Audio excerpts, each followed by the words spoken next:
जब जिंदगी आपको पीछे धक्का दे तो डरना मत। समझ जाना जिंदगी तुम्हें लंबी छलांग लगाने के लिए मौका दे रही है, क्योंकि शेर को जब लंबी छलांग लगाने होते हैं तो एक कदम पीछे लेता है। इसी तरह आपके बुरे वक्त आपके वर्तमान समय में बदलाव के लिए ही आते हैं। आज में सुधार करिए और पुरानी बातों को अनुभव की तरह इस्तेमाल करिए। जिस जिंदगी में उत्साह, लक्ष्य और अनुशासन ना हो तो जिंदगी जीना नहीं, काटना कहा जाता है। बरसात में छाता और कार्य में दिमाग तभी काम करते हैं जब वह खुले हों। बंद होने पर दोनों किसी काम के नहीं होता। दुनिया की कोई परेशानी आपके साहस से बड़ी नहीं है। खुद को इतना कमजोर मत होने दो कि किसी की एहसान की जरूरत हो।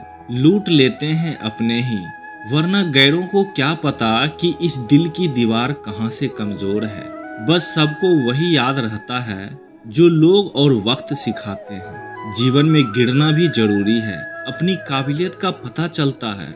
जब बढ़ते हैं हाथ मदद को तो अपनों का पता चलता है।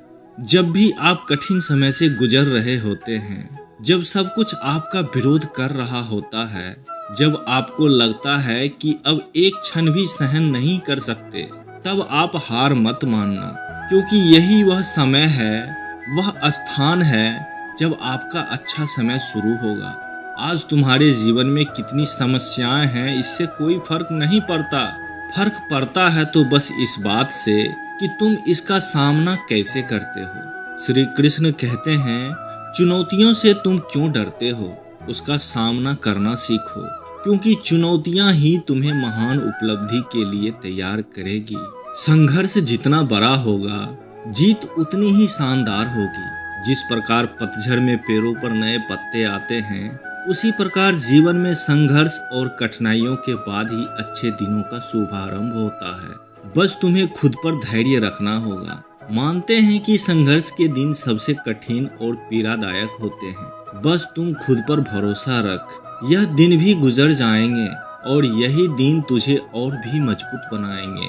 हमेशा याद रखना, बेहतरीन दिनों के लिए बुरे दिनों से लड़ना पड़ता है। जीवन में सबसे कठिन दौर वह नहीं जब तुम्हें कोई और नहीं समझता है, बल्कि सबसे कठिन दौर तब होता है जब तुम अपने आप को नहीं समझते। इस जीवन में कष्ट सहने पर हमें अनुभव की प्राप्ति होती है, और दर्द हो तभी हम कुछ सीख पाते हैं। कुछ पाना है तो कुछ खोना होगा, जो भी हासिल है उसे अपनाना होगा।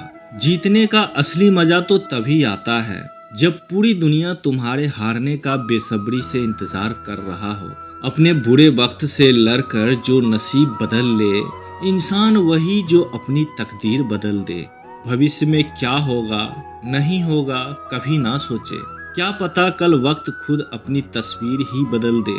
अगर आप अकेले चलने का हौसला रखते हैं तो खुद पर यकीन रखो और अपने रास्ते चलते रहो। भले ही तुम्हारे पीछे कोई ना हो, पर एक दिन तुम्हें सुनने के लिए हजारों लाखों की भीड़ होंगी और तुम सबके नेतृत्व कर रहे होंगे। अगर आप मेहनत को अपनी ताकत बना लिया तो जीवन में आपको कोई भी सफल होने से नहीं रोक सकता। हम इंसान का जीवन ठंड के ओला के जैसा होता है, आगे बढ़ते जाओ, रास्ते दिखते जाएंगे। इसलिए जब आपको आगे की कुछ भी समझ ना आए, कुछ भी दिखाई ना पड़े, तो एक कदम आगे करना, फिर आपको एक कदम और आगे दिखाई देगा। आप किस काम में कितने सामर्थ्य हैं आपको कोई और नहीं बता सकता, क्योंकि आप अपने आप को जितना अच्छे से जानते हैं कोई और आपको नहीं जान सकता। कायर और बहादुर का फर्क तब पता चलता है जब कठिन समय आता है, क्योंकि उस कठिन समय में कायर बहाने ढूंढते हैं और बहादुर अपना रास्ता खोजता है। यदि आप जिंदगी में मुश्किल समय का सामना कर रहे हैं तो निराश बिल्कुल ना हो। समझ लीजिए भगवान चाहते हैं कि आप और भी मजबूत बने। मजबूरियां तुम्हें हमेशा मजबूत बनाती है और परेशानियां जीवन जीना सिखाती है। बस तुम्हें अपनी मजबूरियों को अपना ताकत बनाना सीखना होगा। अगर इंसान चाहे तो अपने आत्मविश्वास और कठिन परिश्रम के बल पर अपना भाग्य खुद बदल सकता है। अगर आप ऐसा नहीं करते तो परिस्थितियां आपका भाग्य लिखेगी।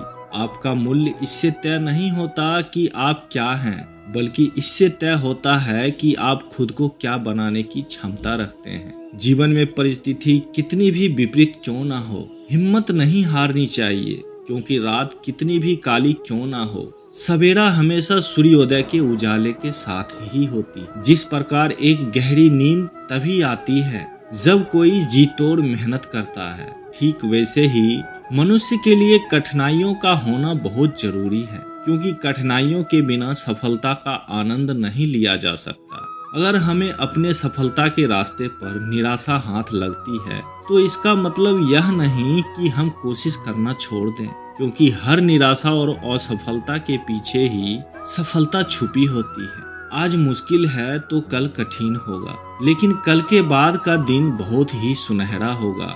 उम्र कभी आपको थका नहीं सकती, ठोकरें आपको कभी गिरा नहीं सकती। अगर ठान ली हो जीतने की तो परिस्थितियां कभी आपको हरा नहीं सकती। जो बीत गया उसे सोचा नहीं करते, जो पा लिया उसे खोया नहीं करते। मंजिल उन्हें हासिल होती है जो वक्त और हालातों पर बहाना नहीं बनाया करते।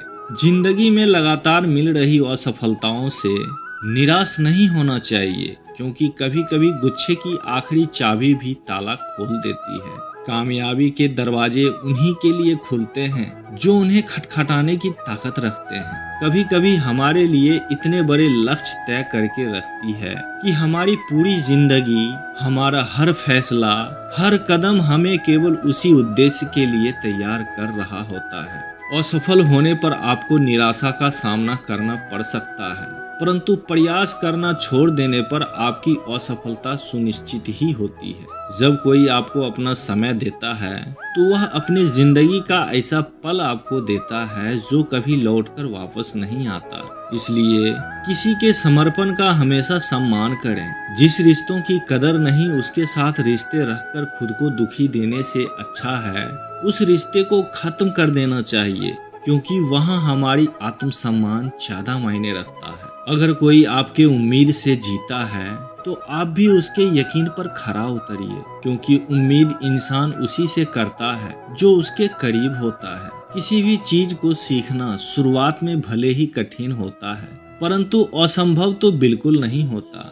एक पल में ही अपनी तरफ से की गई बेहतरीन कोशिश आपको अगले पल में किसी भी जगह पर लेके जा सकता है। समझदारी उसमें नहीं जो ईंट का जवाब पत्थर से देता हो, बल्कि समझदारी उसमें है जो फेंकी हुई ईंटों से भी अपना मकान बना लेते हैं। खुशियाँ उन लोगों को जरूर मिलती है जो दूसरों को खुश करने की कोशिश करते हैं। जीवन में खुश रहने का एक ही मंत्र है, उम्मीद केवल खुद से करो, किसी और से नहीं। एक दिन गौतम बुद्ध किसी के घर भिक्षा मांगने के लिए गए। वो जिसके घर पर गए थे उसका नाम रामदास था। गौतम बुद्ध उसके घर जाकर आवाज लगाते हैं और थोड़ी देर खड़े रहते हैं। थोड़ी देर बाद रामदास अंदर से आता है। उसने भगवान बुद्ध से कहा कि क्या बात है। भगवान बुद्ध ने कहा कि मेरे पास कुछ खाने को नहीं है, मैं भिक्षा मांगने निकला हूँ। आपके पास यदि कुछ खाने को है तो मुझे भिक्षा के रूप में देने की कृपा करें।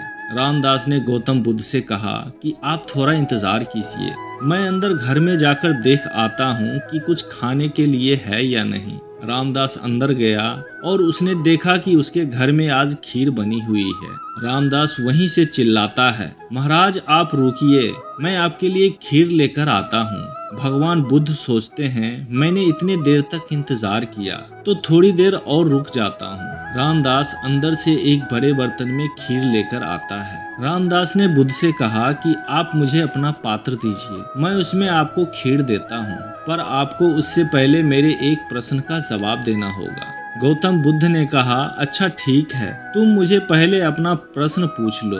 रामदास ने कहा, मुझे ईश्वर प्रेम चाहिए, वो मुझे कैसे मिलेगा? रामदास ने ये भी कहा, इस सवाल का जवाब जानने के लिए बड़े बड़े संतों के पास गया। मैंने बड़े बड़े ग्रंथ पढ़े, किताबें पढ़ी, लेकिन मेरे अंदर का भगवत प्रेम नहीं जागा। अब आप ही मुझे बताइए वो मुझे कैसे प्राप्त होगा? गौतम बुद्ध ने कहा, तुमने प्रश्न तो बहुत कठिन पूछा है, लेकिन मैं तुम्हें इसका जवाब दूंगा। लेकिन पहले तुम जो लाए हो कृपा करके मुझे दो, ताकि मैं उसे खाकर अपनी भूख मिटा सकूं। फिर मैं आराम से बैठकर तुम्हारे सवाल का जवाब सोचता हूँ। रामदास ने कहा, महाराज आप मुझे अपना बर्तन दीजिए, मैं खीर आपके बर्तन में देता हूँ। बुद्ध ने अपनी झोली में से एक पात्र निकाला, लेकिन जब रामदास खीर डालने लगा तो उसने देखा कि वो पात्र बड़ा मैला है। उस पात्र में बहुत सारी धूल मिट्टी लगी हुई थी। रामदास जब उस पात्र में खीर डालने लगा तो उसके हाथ रुक गए और उसने कहा कि महाराज ये पात्र तो बहुत गंदा है,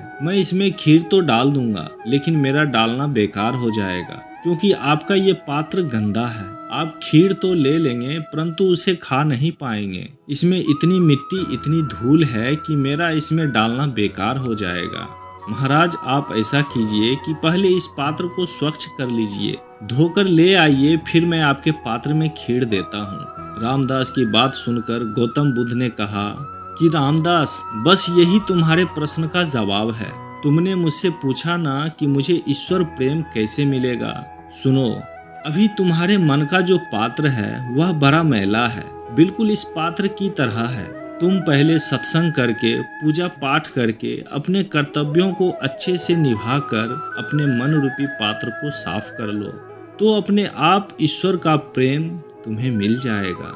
इस वीडियो में यहीं तक, मिलते हैं जल्दी ही एक नई ज्ञानवर्धक वीडियो के साथ। खुश रहें, सीखते रहें। जय श्री कृष्णा। Yeah.